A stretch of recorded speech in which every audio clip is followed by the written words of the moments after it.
Schedule came out, and I think it's tough, not just because of the teams, but because of the story it has a chance to tell. I'll tell you about that in just a second here on Locked On Jaguars.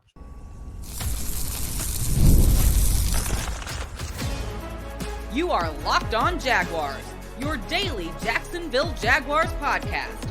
Part of the Locked On Podcast Network, your team every day. It is the Locked On Podcast Network, and it's Locked On Jaguars, and it is your team every day. We thank you for making us your first listen. I am the host, Tony Wiggins, of said podcast that you can find over on our YouTube page. Make sure you go to Locked On Jaguars on YouTube, hit the like button, the subscribe button. Make sure you do that. Also hit the bell so you get notifications each and every time we drop an episode. And then when you're in your car, at your desk, or wherever you are where you can't watch, make sure you're listening to your audio version of the podcast wherever you get your podcast. Today's show is also brought to you and sponsored by Game Time. Download the Game Time app, create an account, and use code LOCKEDONNFL for $20 off your first purchase. Terms apply. No reason for you to not get tickets because you waited too long. There's never too long. Shout out to the everydayers for joining us every single day here on Locked On Jaguars. Make sure you can become an everydayer too, as long as you join us every single day. All right, here's what we're going to do. The schedule came out. By the time we end our little journey here in about 30 minutes, you'll understand what I mean by when I say let the games begin. I'll tell you right now, it's not all fun and games, but they got to start, okay? Where the reveal is, and what I mean by a reveal is there's a story that's going to be told that's a little unique to this season.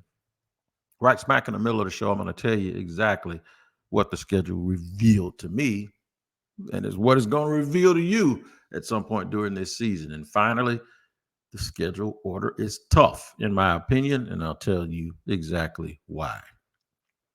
Folks are raising a lot of saying, man, the schedule is out. The schedule's out. The schedule's been out. We've been knowing who the Jaguars are going to play. I don't know why we sit here and act surprised. Especially football fans are the ones more than anybody, man, that just sit here and act surprised about things that shouldn't even surprise you, right? It's like we know, just like we know a whole bunch of these players every year ain't going to be good, and we sit here and we argue and debate for 3 months over who's going to be good, which is like most of them aren't going to be good. So with the schedule, we've been knowing for quite some time who the Jaguars were going to play. That formula was done at the end of the year. You knew exactly when they didn't win a division and where they finished second. You knew they were going to play this team, that team, that team, that team. So not surprised by the names on the list as far as everyone is going crazy about the names like we really knew. But the reason why yesterday is so important, outside of, just for travel reasons, it gives you an idea of the ebb and flow of the season. We would say that home games mean a whole bunch, but last year the Jaguars actually played better on the road than they did at home. I have no idea why. Still don't think they figured that out, but the Jaguars actually played better at home than they did on the road, something that I hope they fix. I really hope they fix that this year. It tells you where the team is going, tells you where when the games will be played, tells you what kind of trip that you can plan and when you can plan it. Also, it'll give you an idea of exactly who the Jaguars are going to play in and win. But see, this is really what's important. We don't know how good any of these teams are going to be. Houston was supposed to be a cakewalk last year. Remember? So was the Colts. The Jags were thought to be this ascending team. Last year, the Jaguars are what the Houston Texans are right now. And if you think I'm lying, I'll tell you I'm not. The Jaguars last year were right where the Houston Texans are right now. So before we start running these games down, we got to set this up. I'm going to set this table for you. You start sitting there trying to pick games that they're going to win. I see people already out there doing that, saying, oh, man, I see 11-6, or I see this, or I see that.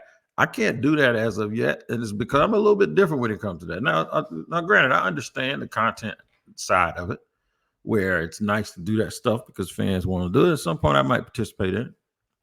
But I really want to do it at the right time when you guys know that I'm dead serious, because I've seen enough of this club through training camp, some of their habits. There's certain things I'm looking for, believe it or not, superficial things like I want to see some chippiness. I want to see a couple of fights being broken up. I want to see Doug really climbing up into this team I want to see Doug getting on this team as much as possible. I just want to see something different. I don't want it to be fun at first. I want it to be fun at the end.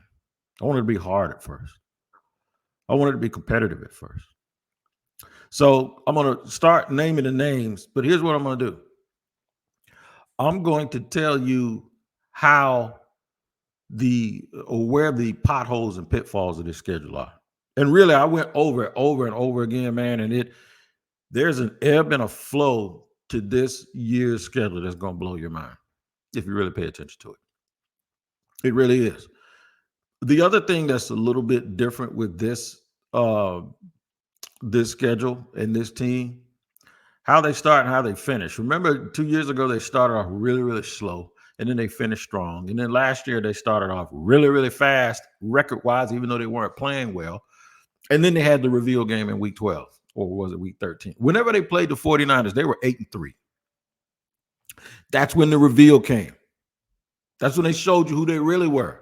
Like that team that was 8-3 that you saw leading up to that game, that's the same team that lost that week. It's just that the result was different. They almost looked like the Giants did the year before, but there's a difference. And this is what I want to point out. The Giants had a first-year coach, and they were winning games in a way that didn't appear sustainable. And eventually last year, they showed up, and they were the Giants that we thought they were with losses instead of those wins. But that was a first-year guy. He's a first-year guy. Doug Peterson was a second-year coach last year. Less room, especially after a year where they had success and expectations went up. Less room to make mistakes. So we're not talking about sustainability now, because when it's a new coach in a new situation, you usually give a guy mulligans because, hey, he has to get his thing going. He has to get his program right, man. He has to get his people in place. And the one thing you want to teach young teams how to do is win, regardless of how they play. Just figure out a way to get a victory. Year two, it doesn't really go that way. Year two, it's like, all right, y'all need to figure out how to get better and play good all the time instead of just worried about whether you win or lose the game, because now our expectations have gone up and being close ain't enough. 9-8 is great when you're coming off of having a number one pick. 9-8 is terrible when you expect it to go 12 and 5. Where will the reveal happen this year? I think instead of that one game, I think the reveal happens quicker. And not only that, I think it happens often. And not only is it going to happen often, I think it's going to change the other way and go back the other way. And from a week-to-week basis, you ain't going to know what you have. And here's the thing. Balky and Doug Peterson will be given side eyes this year, not just by fans and media. They're going to be given side eyes this year by management. Those people just got a stadium approved. Ain't no more excuses. You can't point your finger at anybody else or anyone else or anything else.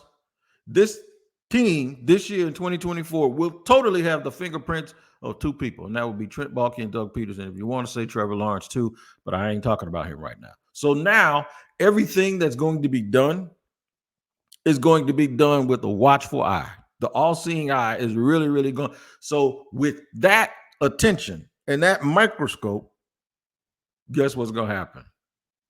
It's like a reality show. And I'm going to show you why this schedule, why the football gods actually do have a sense of humor. We talked about traveling and going to games yesterday in Vegas and Miami. Well, now it's time to get to the nuts and bolts of exactly what it is we're talking about. We're going to go through the schedule order, and then we're going to talk about the reveals and its ebb and flow. And I'm going to tell you in segment 3 why none of it matters until it does. Tell you about all that in just a second here on Locked On Jaguars. But first, I got to tell you how to get tickets for game time. It's not that hard, man. All you got to do is download the app. And how do you get tickets? You don't even have to be all up front and all out in front of it. You can wait till the last minute. The event could start already. And if you decide you want to go, Game Time is where you need to go get your tickets. Man, they have everything. Flash deals, zone deals, all in pricing, seat views, the lowest price guarantee. It's all about Game Time, man. Shows, concerts, does not matter. You can wait till the last minute and your procrastination does not work against you. Game Time will handle it for you. Take the guesswork out of buying tickets with Game Time. Download the Game Time app, create an account, and use the code LOCKEDONNFL for $20 off your first purchase. Terms apply. Again, create an account and redeem code LOCKEDONNFL, LOCKEDON, NFL for $20 off. Download the Game Time app today. Last minute tickets, lowest price guaranteed.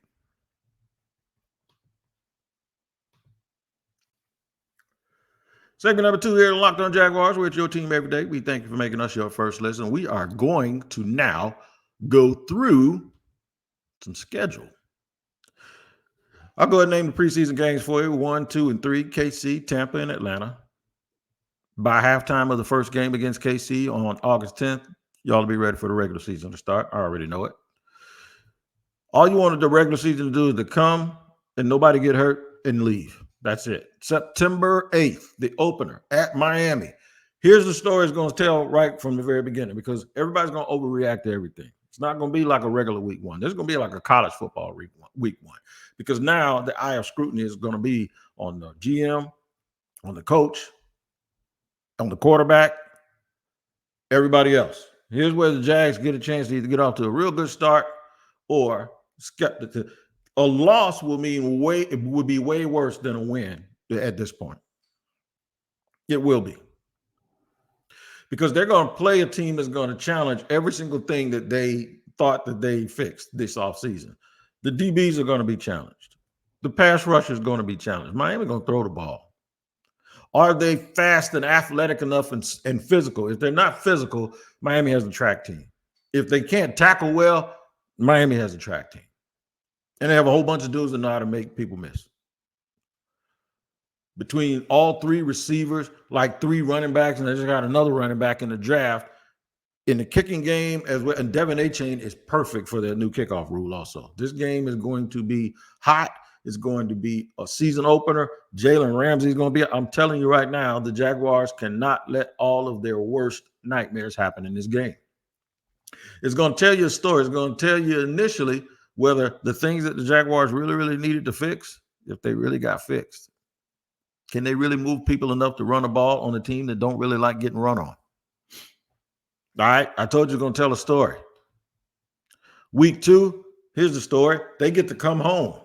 And another part of their team is going to be challenged again, specifically. And the reason why I'm mentioning this early is because these first 4 opponents were all playoff teams. And the 5th opponent was a team that was one bad play away from making the playoffs. And that's the Colts.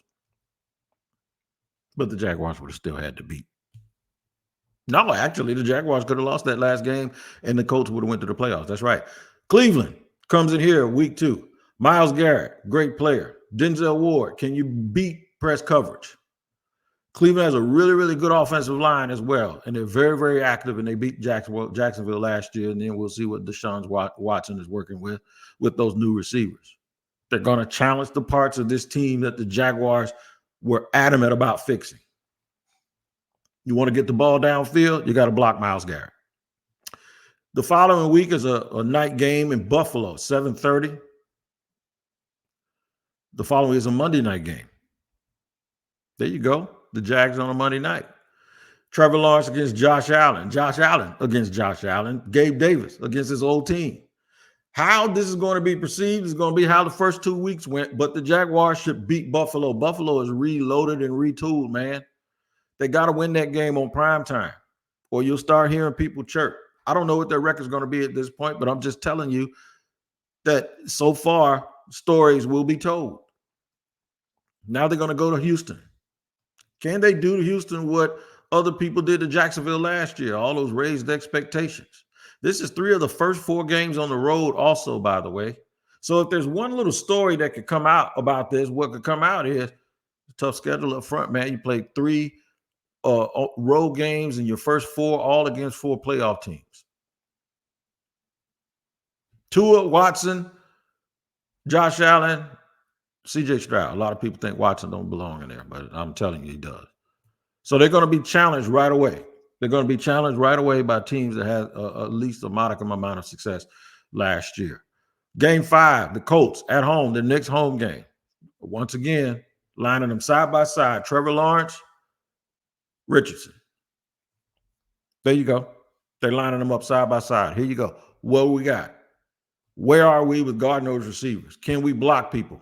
Can we dominate the line of scrimmage? A week later, they go to London. Here's where the measurement starts, and there's a story going to be told. Depending on what the record is at this point, now you're going to get measured against the team that had the number 1 overall pick this year. Now you get measured against teams that are where you were 2 years ago. You gotta at least be better than them at this point, right? Well, if you're not, here's where it get ugly, and the story starts to go and dip the other way. I'm dead serious. Just think about it. Think about the normal ebb and flow of an NFL season, and the Jaguars. Let's just say that we're going to guesstimate what their record is at this point. Let's say they've had it's either 2-3 or 3-2. And then you go to London to play this team that had the number 1 overall pick with a rookie. You can't lose, man. You can't lose. And then if you lose, you got to be stuck there waiting the very next week to play yet another team that is rebuilding. Even if you win this game and end up evening yourself off a little bit, 3-3, 3-4, 4-3, whatever.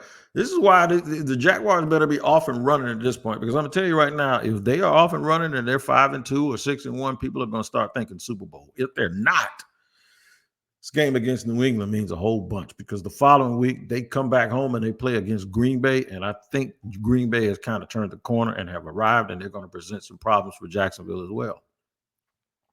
The following week they go to Philadelphia. Oh, and it's a night game too, man. It is a Sunday night game in Philly. Hopefully it won't be raining, not going to be too cold. Maybe this will be the third game that people travel to. But in any event, tough game against a team with a lot of real good personnel and a good matchup. Week 10. So you got Green Bay and Philadelphia, 2 playoff teams, 2 teams that people have high expectations for, and then you come back home. What I tell you, now you get Minnesota, who also are rebuilding with a rookie quarterback. And this is where the story gets even more interesting, because guess what? You better win that game. It's at home. You haven't been here very much, because the following week you go to Detroit. And this is the ultimate game that's outside of the division that people are going to say, okay, y'all had the first pick, they had the second pick 3 years ago. Here we go. I'm telling you over and over again, there's a way that the Jaguars can control this narrative. And before I run through the rest of the schedule, I'm going to tell you exactly what that way is. Yeah, I'm going to get to it in just a second. Let me get through some more of these games. Then they go on a bye week. No telling how people are going to feel, but hopefully they ain't feeling sorry for themselves, because as soon as that bye week is over, they play at home against the Houston Texans. And then they go to Tennessee Titans the very next week, back to the rivals. You don't think that's enough? Hopefully it's going well. It's a week before Christmas or a week and a half before Christmas, where Aaron Rodgers and the Jets come rolling in here. And then 3 days before Christmas, there's the Vegas trip we're all talking about. Right in the middle of December, it's still going to be 80 degrees in the middle of the day in Las Vegas. The Jaguars go to Vegas in a game that on paper they should win, but we know how the NFL works. What's the story going to be at that point? Because they come right back home the following week, right before New Year's, and they play the Tennessee Titans. And it'll be Will Levis. Hopefully they're not on the roll, because now you got to hear all the Will Levis talk from the people in Nashville. And then finally they close the game. They close the season where they started it, on the road. And hopefully they're telling a good story by this point. They play the Indianapolis Colts to close out the year. So in what could be a very, very tough schedule, teams-wise, they play a lot of good quarterbacks. The real hard part about the schedule for me is the fact that the AFC South seemingly has improved a lot, even last year, to the point where the Jaguars aren't favorites to just sweep anybody. They go 3-3, in a division. That's the difference, because a year ago I thought they would go 6-0 or 5-1. Those teams have closed the gap pretty good because of their young quarterbacks playing better than people thought. I got to let y'all know about Locked On Sports today, man. If you're watching Fox Sports and ESPN, it's on my TV right now. It's muted, and I can still hear them yelling. If you're tired of them yelling all day, have to turn down the volume with all that shouting, make the switch to Locked On Sports Today, a free 24/7 sports streaming channel program for your everyday needs and to bring you the biggest stories without the screaming. Locked On Sports Today brings you can't miss analysis, opinions, and news streaming 24/7 on YouTube or the free Amazon Fire TV channels. That part of the Locked On Podcast Network, your team every day. I'm going to tell you what I mean when I say let the games begin and what I mean when I say none of it won't matter if these things don't happen. I'll tell you about it in just a second on Locked On Jaguars. I have to let you know about FanDuel, man. That's right, FanDuel. That's where you need to be, especially if you are new to FanDuel, because right now new customers get $150 in bonus bets with any winning $5 bet. Boston closed out Cleveland last night to advance to the Eastern Conference Finals. And now we have to decide who's going to play them. Is it going to be the Pacers or the Knicks in a hard-fought series? Read up at FanDuel before you make your wager, because you never know who's going to play, who's banged up, and you need all of that information at FanDuel to give it to you. $150 to bet on spreads, money lines, or player props if a $5 bet wins. That's right, $150 in bonus bets. Visit FanDuel.com/lockedon and make every playoff shot count. FanDuel, America's #1 sportsbook.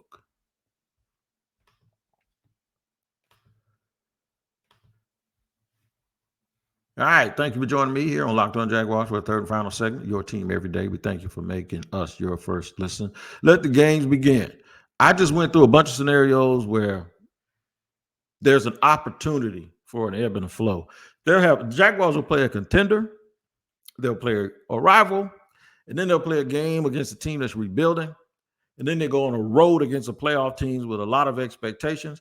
And then it comes back down again, and they'll play another team that's rebuilding. And then they go right back on the road and play another team that believes they're a contender. And then they go on the road to play a team that's like a rival. And then they come back in a game where you think they're supposed to win, but you can never tell at home. This is the ebb and flow I'm talking about. Last year, there were groups of games that you thought the Jaguars were going to win. And then there was this tough 5 or 6 game sled where they had to go through, and it was really, really tough. And then they were able to regroup a little bit at the very end and win enough games to get them into a all-for-nothing game at the very, very end of the season, which they inevitably lost. However, this schedule isn't really quite like that. If there are some pitfalls there at the very beginning of the schedule, the fact that the Jaguars come out of the gate, play the first 4 games against teams that went to the playoffs, and 3 of those games on the road, and then they play a 5th team that actually was real close to making the playoff with the Colts.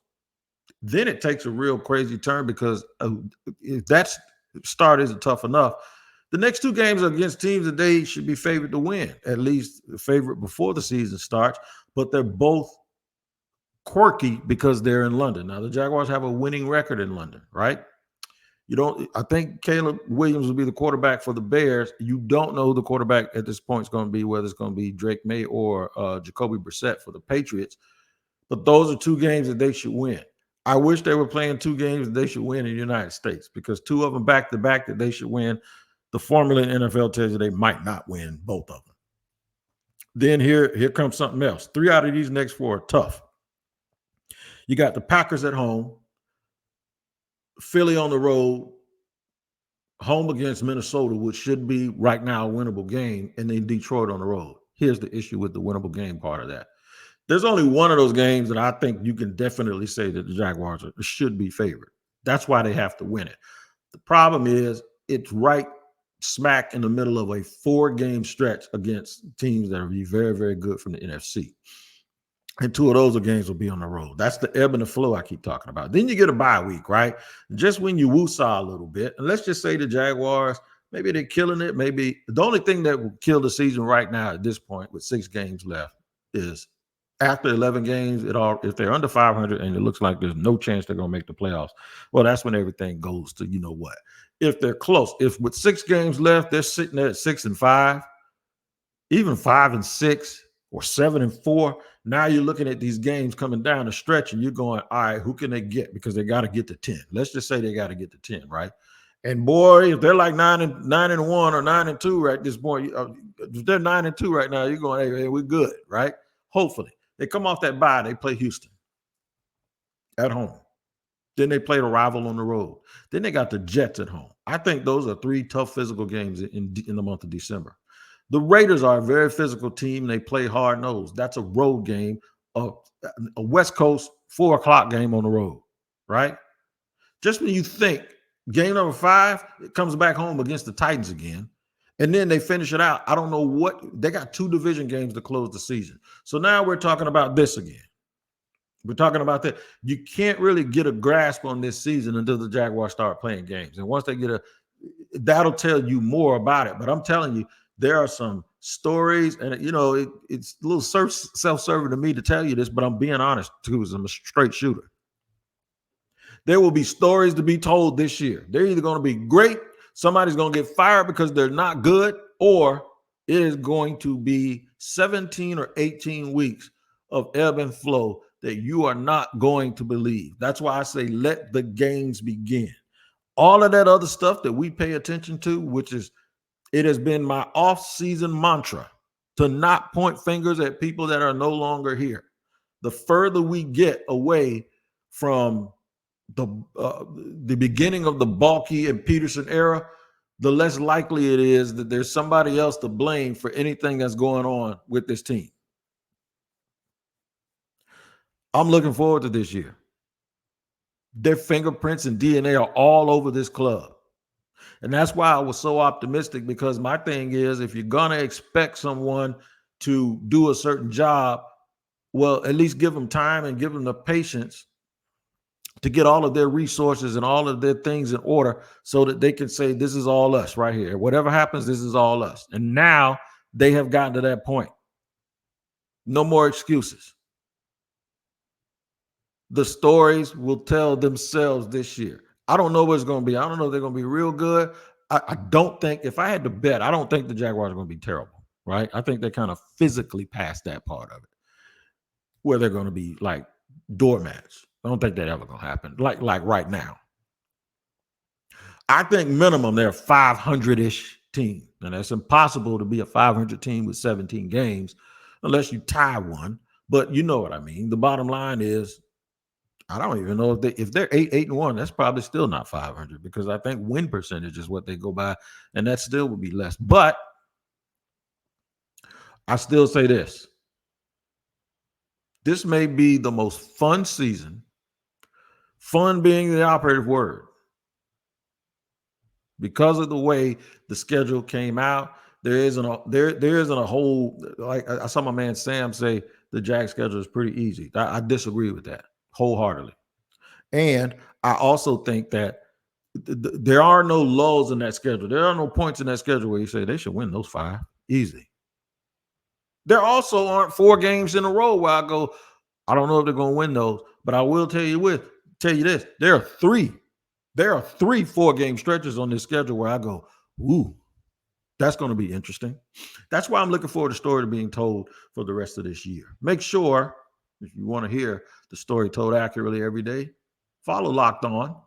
We've launched the first ever national sports 24/7 streaming channel on YouTube, and now it's also available on Amazon Fire TV and the free Fire TV channels app. Locked On Sports Today is here for you 24/7, covering the top sports stories of the day with the local experts of Locked On, plus our national shows covering every league. Find Locked On Sports Today now available on the free Fire TV channels app. All right, man, y'all take care of each other. I'm going to see if I can continue to find gold and find games in this schedule that will really, really, really help solidify the Jack. Like, there could be one game in here that's a signature win, maybe 2. Maybe I'm thinking about 2 teams in particular. Signature win games. We're going to talk about signature win games, games that are signature wins and games that are signature must wins. We'll talk about both of those things for the Jacksonville Jaguars tomorrow on a Friday edition of Locked On Jaguars. Make sure you stay tuned, tapped in, and make us your first listen every single day. Until tomorrow, y'all take care.